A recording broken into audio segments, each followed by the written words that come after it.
Hey everyone, I'm Jason Morgan, content editor for Fleet Equipment. Welcome to Fleet Equipment Unscripted. We are at TMC here at the Volvo booth. We're going to talk with Magnus Keck, who detailed all the investment Volvo has made in manufacturing to increase its capacity and get an overview of what he thinks the market will do as we go through this year. So let's check in with Magnus. Magnus, great to see you. Thanks for taking the time. Thank you, Jason. Always pleasure. So we just came out of the press conference here at TMC. I want to go over some of the investment stuff that you talked about because you rattled a lot of that off. One of the big ones, you got a plant being developed in Mexico there. Can you tell me about what goes into the decision for where you're going to put those? A lot of different economics going on right now. You're planning long term. How does that work? This was planned long time ago. It's not nothing we come up with, from 1 minute to another. Right. So it has been in the works, in the plans to increase our capacity. Yes. And then of course we evaluate, shall we do here, shall we do elsewhere?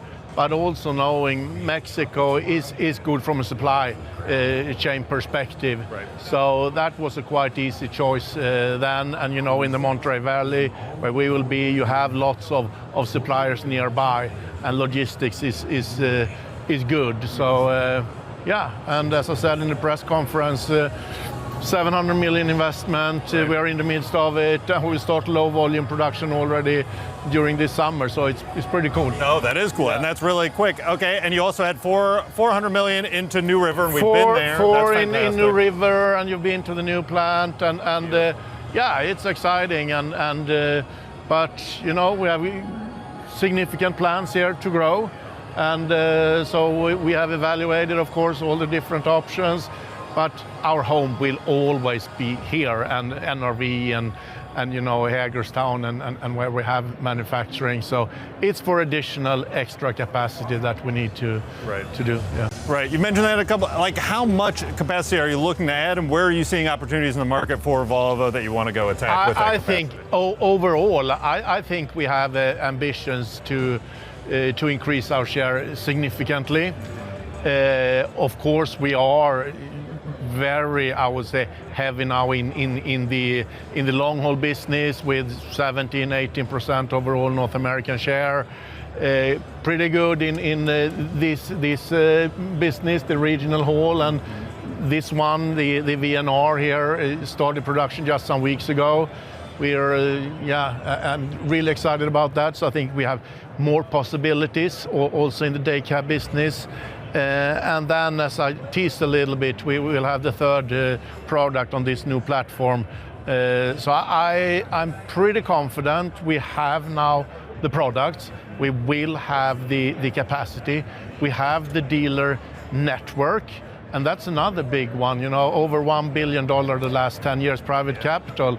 So obviously they believe in us, and I think, I wouldn't change our position to anyone else's. And new trucks are out, performing well.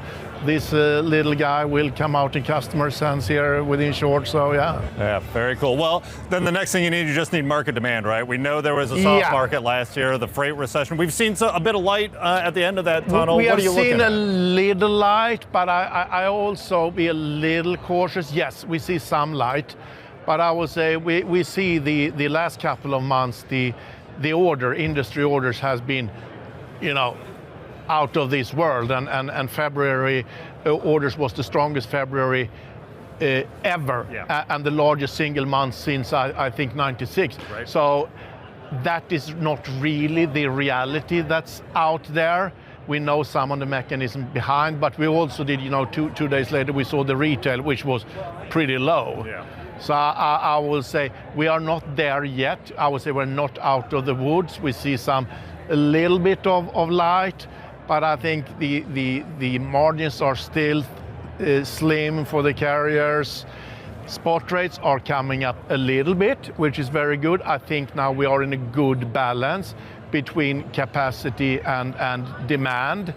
So, but as we have said the entire time, we know the first 2 quarters will be quite slow, and then I think it will take off. And if we see many of these orders, not 100% sure, but I'm pretty sure that many of those orders that we have seen, they are placed throughout the year, And it's almost like you have a reverse order book. You fill up December 1st and then you go backwards. So that's a little bit from what we see. And that, of course, can be many reasons.